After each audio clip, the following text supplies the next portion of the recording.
Trump openly talks about taking over Cuba. Here it is.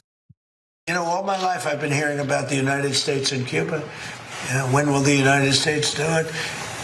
I do believe I'll be having the honor of taking Cuba. That'd be good. That's a big honor. Taking Cuba. Taking Cuba in some form, yeah. Taking Cuba. I mean, whether I free it, take it, I think I could do anything I want with it. You want to know the truth? They're a very weakened nation. No, that's not the truth. It would be illegal to do so. As a matter of fact, threatening to do so should be impeachable under the governing doctrine of the U.S. Constitution and also prevailing statutory law. The person, if you remember, running for president seemingly many moons ago now, right? Marco Rubio. When Marco Rubio made his presidential bid, Cuba was on his top do not pass go list. Let's do a little background on Marco Rubio. Here it is.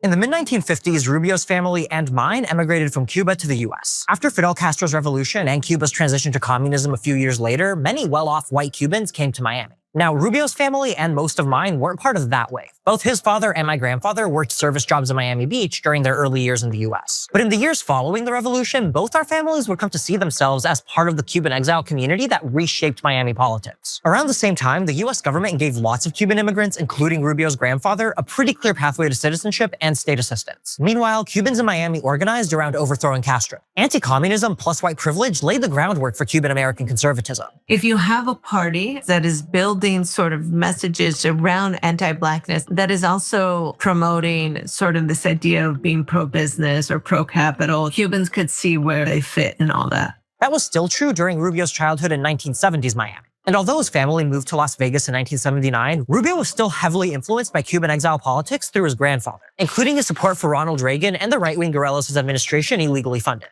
It's around this time that Rubio, quote, boasted I would someday lead an army of exiles to overthrow Fidel Castro and become president of a free Cuba. By the time Rubio moved back to Miami in the mid-80s, Reagan's anti-communism had galvanized Cuban-American voters there. And that same community was influencing US foreign policy more and more. Voters then elected him to the state legislature and later the US Senate, where he sponsored 41 bills mentioning Venezuela and 53 mentioning Cuba. It's also where he started pressuring Trump to oust Venezuelan leader Nicolás Maduro. That effort culminated in Maduro's capture and Trump's cooperation with essentially the same government in exchange for oil. The imperialism we're seeing from Rubio and Trump today is a product of all this history. That's right. US imperialism. Now keep in mind that part of the psychological warfare is to make you believe that a system of government is in itself corrupt and evil. For example, they will utilize the term communism. They said the same thing about Dr. King. They will utilize the term communist in order to proxy the term radical. You see, a form of government is not inherently evil.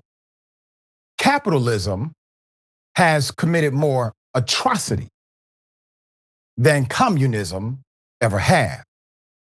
Wars, corruption, deceit. We're in it now. It is not a communist nation who has decided to kidnap heads of state. It is not a communist nation who has decided to ignore the needs of the citizens in their country, and they're paying more for basic food, services, gas. It is a capitalist nation that has done that. A little history on US imperialism. The U.S. has set its sights on the Caribbean island. Cuba is really a nation that's very close to family. You know, they got their money from Venezuela. They got the oil from Venezuela. They're not getting that anymore. The U.S. has also been pressuring Mexico to stop sending oil to Cuba. But why is the U.S. so determined to bring down Cuba anyway? Especially since, unlike Venezuela, the country imports rather than exports oil. First, to understand the relationship between the U.S. and Cuba, we need to go back to Cuba's fight for independence from Spain. Cuban nationalists fought to break free from Spain's colonial empire for decades, causing the country to develop a strong base of support for independence. Near the end of Cuba's final war of independence, the United States intervened on the side of Cuba. This is known in the U.S. as the Spanish-American War, but this intervention had self-serving interests. The U.S. actually intended on kicking Spain out of the Western Hemisphere in the name of the Monroe Doctrine. The Monroe Doctrine called for keeping Europe out of the Americas, but not to support self-determination in the Western Hemisphere. The U.S. actually wanted imperial control of the Americas for themselves. So when the U.S. entered the Spanish-American War, many in Washington called for the annexation of Cuba by the United States. So the U.S. occupied Cuba after the war, promising to pull its forces out once a new government was in place. And so when Cuba was drafting its constitution in 1901, the U.S. forced it to include an amendment that would allow Cuba's powerful neighbor to intervene on the island when it saw fit. The Constitution also grants the U.S. a perpetual lease for U.S. military bases. That's how the U.S. kept hold of Guantanamo Bay. While several U.S.-friendly regimes ruled Cuba for the next half-century, resentment bubbled underneath for decades because many Cubans felt they didn't break free from Spain just to be dominated by the U.S. That would all change in 1959 when the Cuban Revolution overthrew U.S.-backed dictator Fulgencio Batista. The revolution ended indirect control by the U.S. over the island's politics and economy, and that's an outcome the U.S. has been determined to reverse ever since. Put up the picture full mass. Yesterday, Trump mused over whether he would have the, as he called it, honor of taking over Cuba, a sovereign nation, and doing whatever he wants with it. Kind of like he's doing in America. He previously threatened a, quote, friendly takeover and wants to pursue it after his illegal war in Iran, which came after he kidnapped a head of state. This comes in the midst of Cuba plunging into darkness yesterday with a major blackout affecting 11 million people. Trump imposed an oil quarantine against the island at the end of January. Understand, this plan or these plans have been in motion for a while. Trump imposed this oil quarantine, cutting off its main supply of oil from Venezuela after kidnapping Maduro. No oil shipments have arrived in Cuba in the last 3 months, which has affected communications, education, healthcare, and transportation of that nation. Our tax dollars, unfortunately, once again, are being utilized to fund the world's oppression. By force, we are complicit. There's more blasting. The blackout is, quote, a direct consequence of Trump's economic warfare.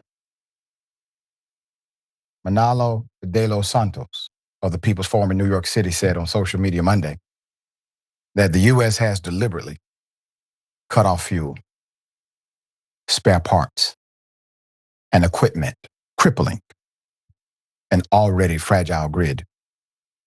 It's a genocidal save designed to starve and break the Cuban people into submission, end quote.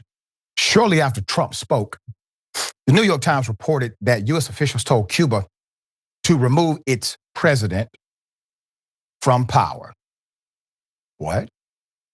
Yeah, shortly after Trump spoke, officials from our government told Cuba to remove its president, citing 4 unnamed sources familiar with the discussions. Trump and his cronies want to open Cuba up for business. Once again, we're back to, capitalism.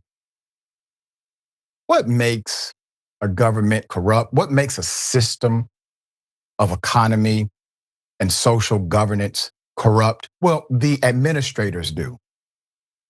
The people who are in charge. the individuals who run it, regardless of the name you may call it. The corruption comes from the heart of the individuals that administer. Cuban nationals living abroad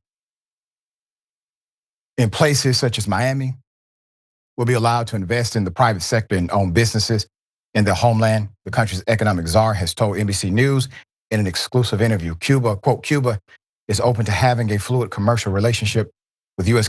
companies and, quote, also with Cubans residing in the United States and their descendants. That came from Cuba's deputy prime minister. We talked about this in a sit down in Havana ahead of announcing the news to his country Monday night. We're trying to sell you on the idea of economic enterprising. Is it not ironic that the man has openly stole oil, but you're paying more for gas? They're not doing this for your benefit. They're not going to take over world economies, monopolize access and commerce in order to give you a discount. That's not happening. Competition naturally drives a better consumer opportunity in the exchange of that competition. Trump is trying to eliminate the very competition for the American consumer and beyond. So here we are. The sale pitch has been made. It's a lie like the other sale pitches. Yeah, the car is a lemon, and our president is acting like a used car salesman.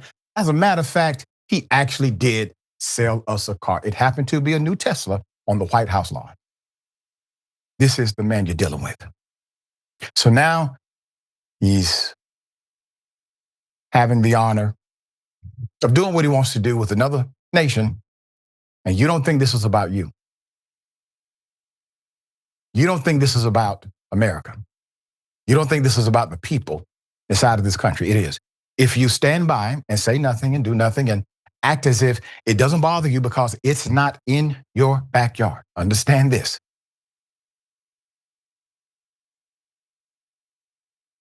He's building up to something.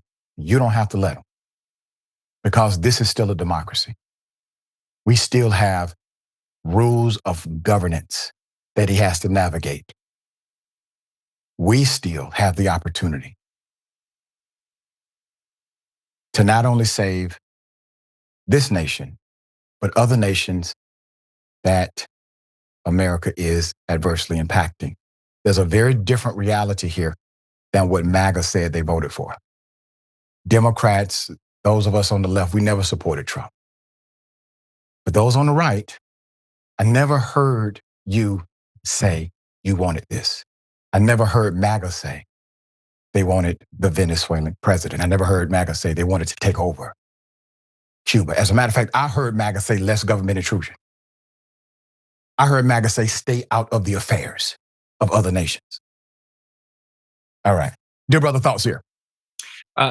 First, that was an excellent, I think, take on this whole situation, especially the historical aspect of it. I grew up in Florida myself. I was immersed in Republican circles and heard nothing except for Cuba equals bad my entire life. And I think it takes a little bit of digging to realize that that might be a sentiment that's not exactly shared by those within Cuba, at least not the majority of them. Like, I live in Los Angeles now. People all over the country have at one time or another lived in Los Angeles, and they usually say negative things about it because they're no longer there. And I think that there's a little diasporic thing that's incredibly interesting. Secondly, Trump did like a Freudian slip there at the beginning where he didn't even, he basically said, I will be the honor for a moment, and then corrected himself and said, I will have the honor. I think that speaks to his narcissism, and that this goal for him is ultimately to enrich himself and his cronies. And then finally, Cuba, it is an island, but I also think it is an island both geographically and symbolically. It is something that we have continually tried to isolate. It's something that we project our own as a nation faults onto. They're the ones doing political violence. They're the ones doing political oppression. They're the ones where people can't survive and put food on the table.